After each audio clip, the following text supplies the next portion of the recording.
It is a visit that is most awaited.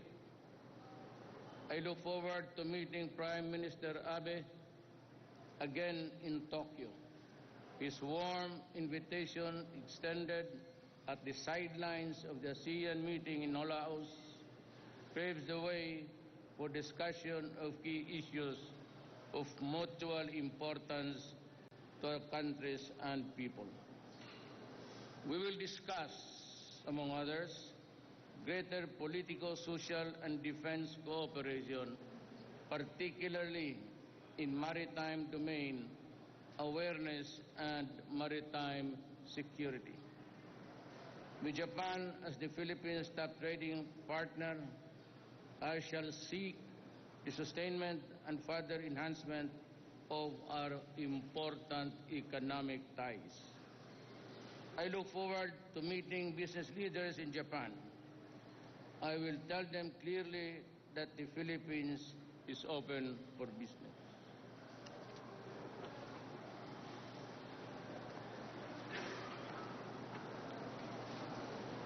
To support the Philippines' sustained growth and development, I shall seek to open more avenues of cooperation in key infrastructure development. In particular, we can tap the experience and expertise of Japan in developing high-quality and modern public transportation. The visit will be an opportunity for me to personally thank Japan for its preeminent and peerless role as the Philippines' development partner. I shall seek the strengthening of this role through more high-impact projects that will benefit our nation. Mindanao will be a central focus as together with Japan, we shall seek to put on track these island regions towards a just and lasting peace and development. I shall also meet the leaders of the Japan-Philippines Parliamentarian Friendship League to seek greater interaction between the collaboration by our legislators to a common agenda. This is an important time for Philippine-Japan relations as we advance an independent foreign policy in our engagement with the community of nations.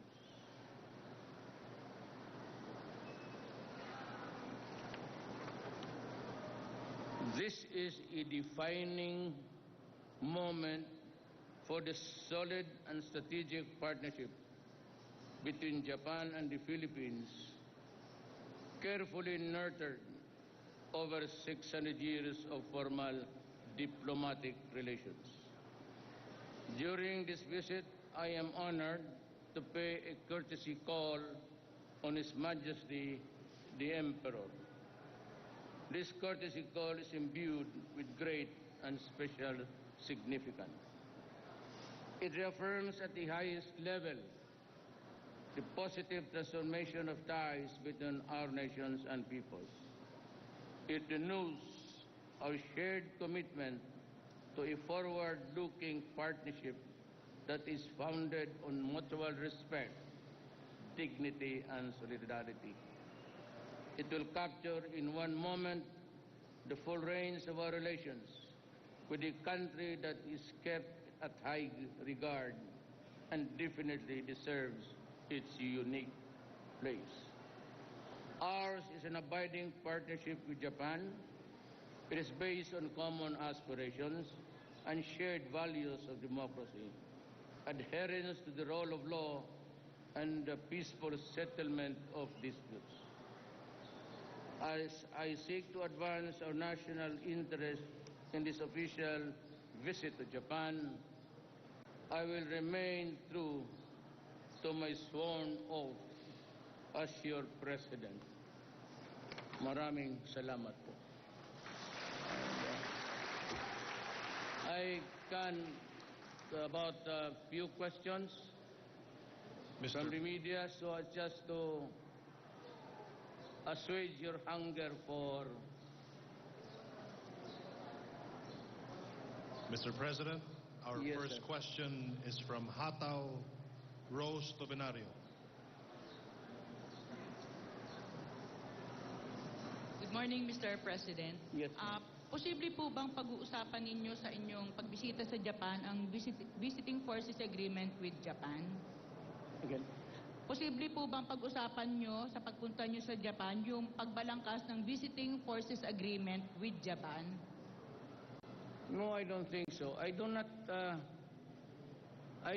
believe that we have a visiting forces agreement with Japan. To my mind, I may be wrong, but I have yet to come across an agreement or a piece of paper which says that we are in this arrangement of Japanese troops, military troops, if you mean, visiting my country. As a matter of fact, I said in our, it's section 7, I forgot the article, the Constitution mandates that the government of the Republic of the Philippines shall pursue an independent foreign policy. And to that extent, I would like to say this with all candor. I look forward to the time when I no longer see any military troops or soldier in my country except the Filipino soldier. Hangarin ko po yan, wala na akong makitang sundalo sa ibang bayan, kundi yung sundalo ng Pilipinas. Thank you po. Second question po. Sa napipinto po ninyong pagpunta sa APEC Summit sa November 19 to 20, sa palagay po ba ninyo ay mas maipapaliwanag ninyo ang inyong independent foreign policy at ang drug war na isinusulong po ng inyong administrasyon? Well, I said I do not have to dovetail what the policies of our countries are, and especially in the matter of stationing of the military troops in my country. I really hate it. I don't want it. We don't need it. We're not going to war, and there's not going to be any war in the future. Thank you po. Our Yes, third question is from Makiko Segawa of TV Tokyo. Makiko Segawa. Thank you so much for accommodating. I'm Makiko Segawa. I'm represent TV Tokyo. And then first question, what emotion, what motivation and feeling now you carry for Japan because you are about to leave for Narita Airport, Tokyo? And then even as I take off today, this afternoon, just seeing you in my country asking questions is the beginning of a great expectations and joy. I go to Japan with full trust that we can understand each other, and Japan will understand my position vis-a-vis with the foreign policy that I want to implement. It's just a question of a policy that is really truly Filipino. thank you. And the second question is foreign, like in Japan, the many media talking about your diplomacy, attitude of diplomacy, if you are more for China or for Japan, and can you tell me the truth? Like if you like more Japan or you like more China? Okay? You understand? Can you translate? Mr. President, she is asking if you love Japan more or you love China. Between China and Japan, I think I love the Philippines more.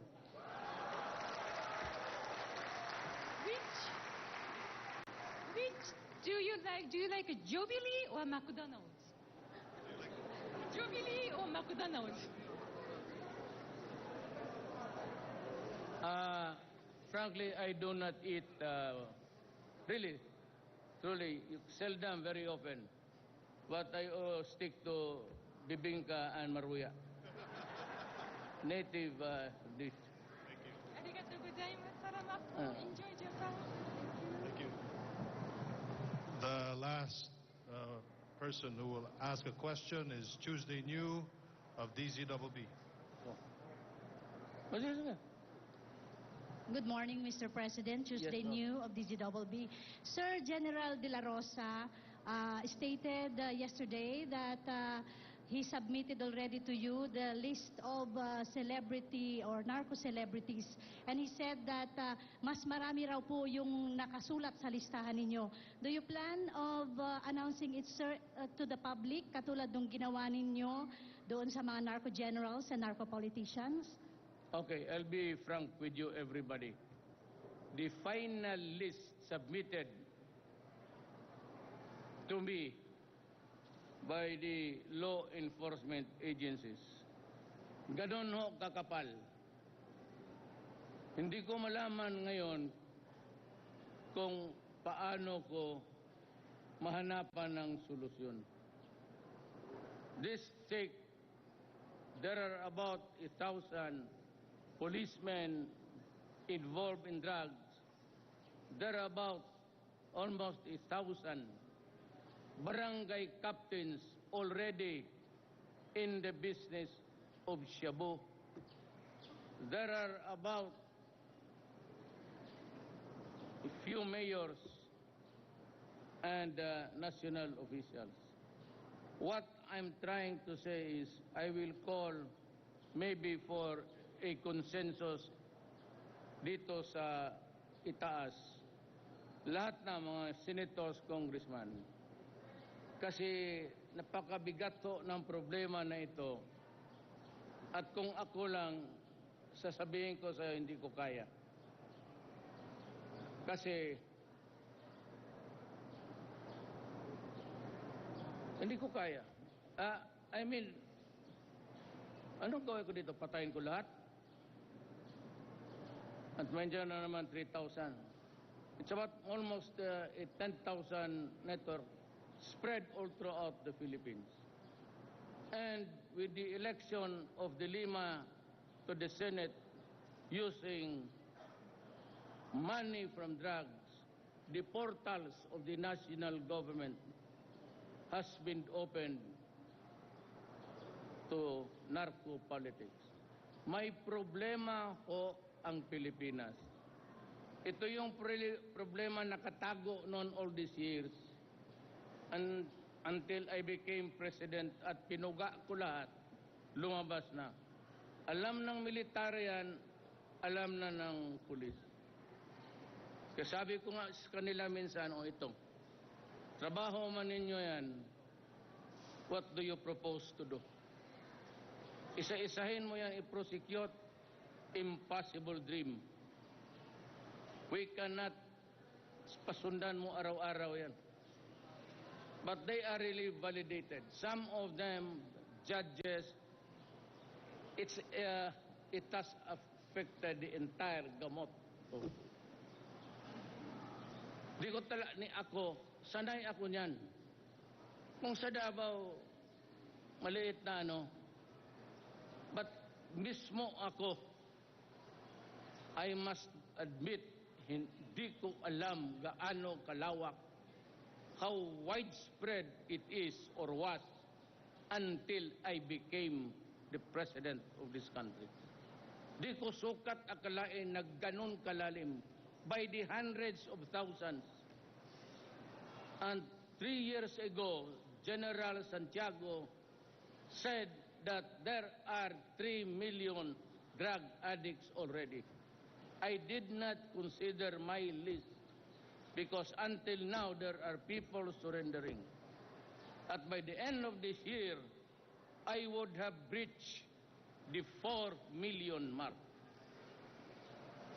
Ang Indonesia, sabi ni President Widodo, they have 4 million. But remember that Indonesia is a big country. It's about 2 islands, big islands, and it has a population of 240 million. Ang akin, is maliit na island, 7,000 pieces of islands, and I have 110 rather, population, with a 4 million headache. Tulungan ninyo. Ayoko, anong gawin natin dyan? Ang pinakamabilis na mga rehab ang nagawa ang China. One is in Fort Magsaysay, it can house 10,000. Another Chinese foundation is building like another 20,000 in Mindanao. But for the million that would be needing treatment, else they go back to where they belong, and that is using and pushing shabu. The problem is, until now, regions 1, 2, and 3, araw-araw may swept like a flotsam, mga kaldero, mga aluminum na may subo. Those were manufactured, niluluto in ships, in international waters. Then kung ready na sila, they just go by the side of our territorial limits at inuhulog nila. Ganon kabigat ang problema ng Pilipinas. 4 billion will affect certainly this generation. Itong generation na to, yung anak ninyo, pati yung apo ninyo, may tama yan if you are not careful. And only if you are there to guard them every moment of their lives until they are responsible enough to know what is fundamentally wrong. For after all, shabu has infected even soldiers and doctors and lawyers. Ganon kabigat ang problema. And I had a talk with, and I agreed to just shut up. Kebong, I don't know why, but I had a talk with Secretary Yasay, and here's a guy, his name is Russell. If we can just tone down our rhetorics. Alam mo, hindi ako nag-una nitong away na to eh. Ang nag-una sila. Remember, punot dulo nito, yung election, I made a comment, a narration of an actual event which happened in Davao, and which was covered by all media outlets there. Tapos, the ambassador said something not very nice. You are not supposed to do that because in an election of another country, you should be careful with your mouth. I reacted into it, and it started to go out of control until they threatened me with imprisonment kasi human rights violation. And most of all, bakit ako nagmura? Just to show na bastos rin ako. Alam mo bakit? They were threatening me because it was an issue. It was a yellow fever issue sa eleksyon. It was not an issue against me in the early days of the campaign. When I was hitting hard sa rating, and then there was this looming, well, they started the hogwash. A senator whose foot is in his mouth. Good for nothing. Tapos sila ang nag-umpisa na be careful, lumabas yung Human Rights, State Department, Obama, EU. Ginanon ako, and every time they said, we will cut our assistance.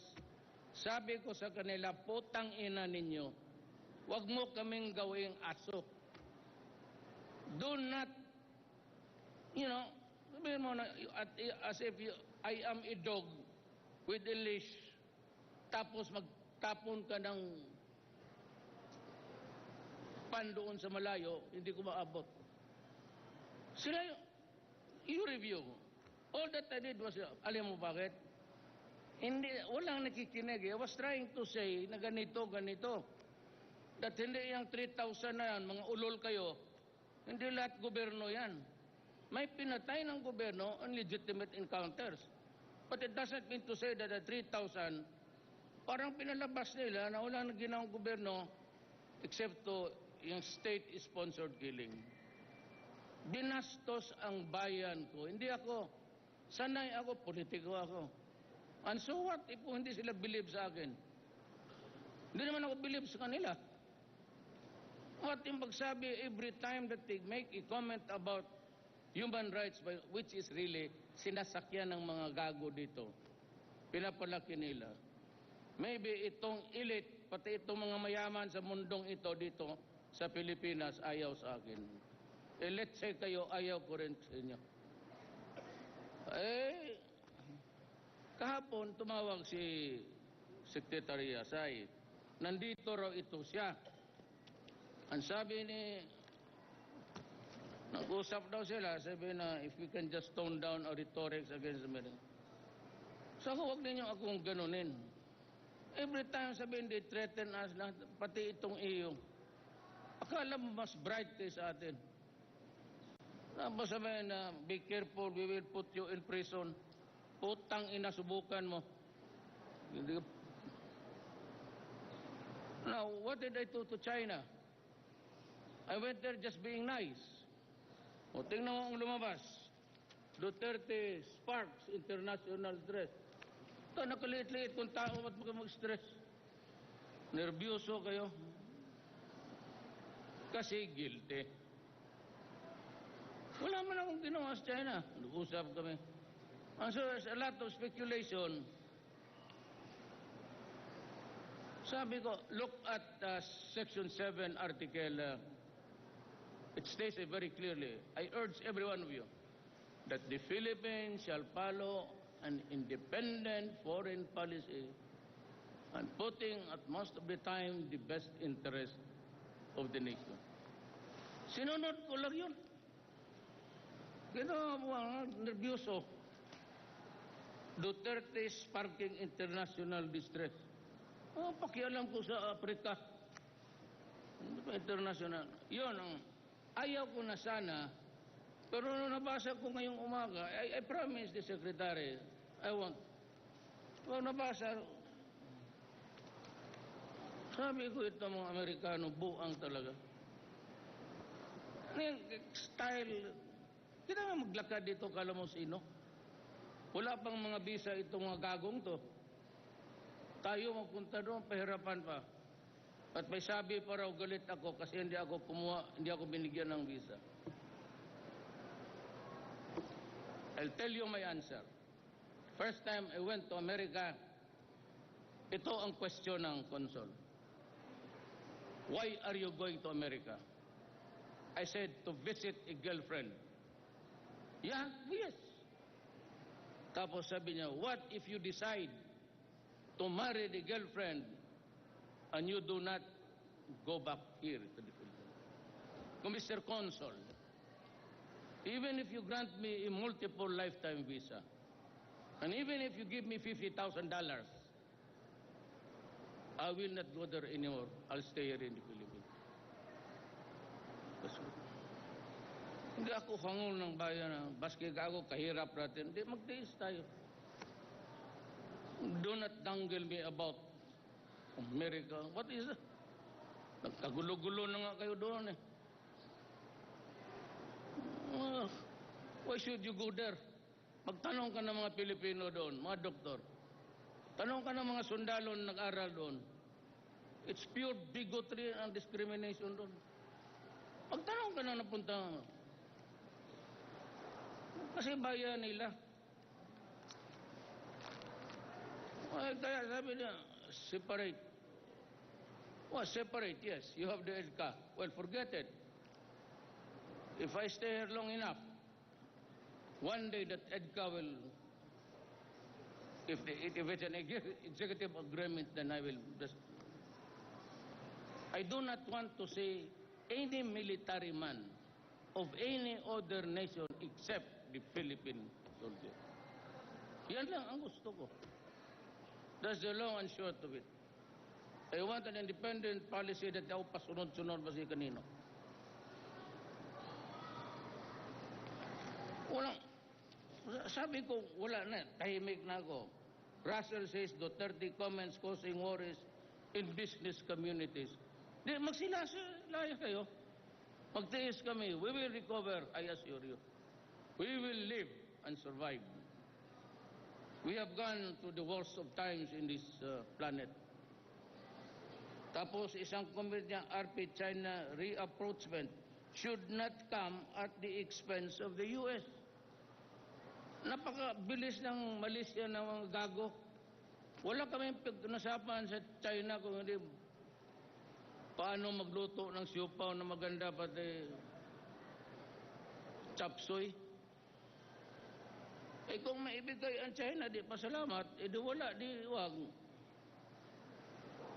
Ito naman, Goldberg says US remains strongly committed to the defense of the Philippines. There will be no wars anymore. Sino ba pagkagira sa atin? China? What will they get? Japan? Anong defense? Baka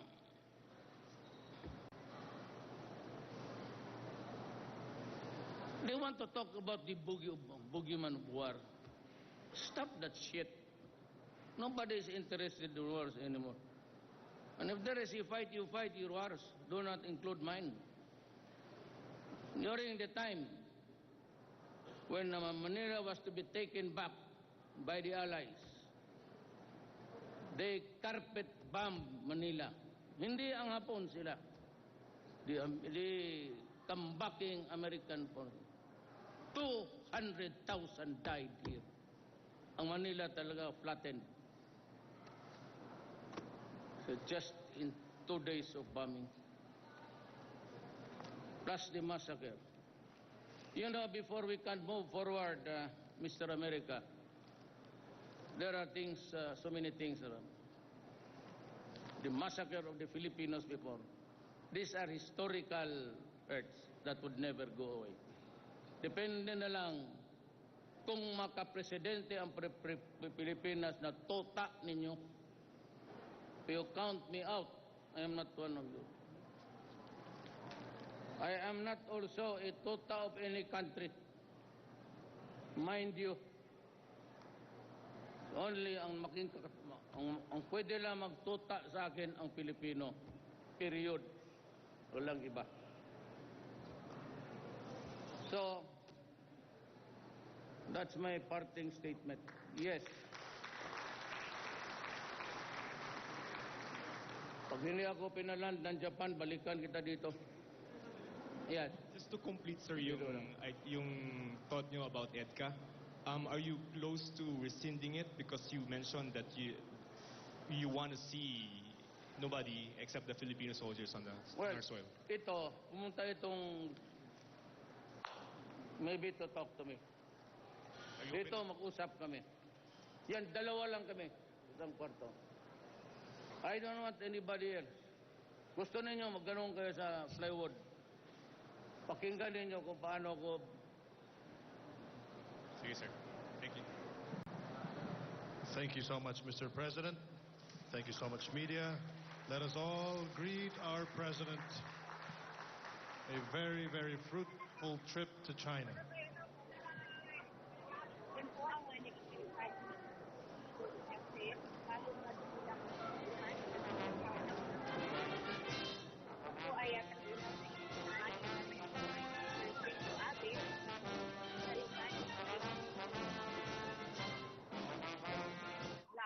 Kung inyo po nga matatandaan, inilarawan ni Prime Minister Abe sa Pangulong Duterte bilang rockstar dahil sa makulay nitong personalidad. Mamayang alas 5:30 ng hapon, oras sa Japan, o alas 4:30 ng hapon, oras sa Pilipinas, inaasahang dadating sa Japan ang Pangulo kasama ang kanyang delegasyon. At una niyang gagawin ay makipagkita muna sa Pilipinas Police. At kasama rin sa aktibidad na inaasahang gagawin ng Pangulo ay pakikipagkita sa mga top Japanese business leaders. May dinner ito hosted by Prime Minister Shinzo Abe at stateful kay Emperor Akihito sa Imperial Palace. Samantala, ilan po sa mga pagkikita ng dalawang bansa ay economic cooperation, pamumuhunan, defense cooperation at paggunita sa ika-6 na taong anibersaryo ng diplomatic ties ng dalawang bansa. Sa kanyang naging statement, sinabi ng Pangulo na yung kanyang pagbisita sa Japan ay isang magandang opportunity para pasalamatan ito dahil sa kanilang pagiging development partner. Ilan po sa delegasyon na kasama ng Pangulo sa Japan ay si Foreign Affairs Perfecto Yasay, Labor Secretary Sylvestre Rebello, National Security Advisor Jimenez Esperon, at ang kanyang spokesperson Ernesto Abella at Communications Secretary Martin Andanar. Yan po ang buod ng aming pagpapalita mula po rito sa May Terminal 2 para sa PTV, Eden Salado.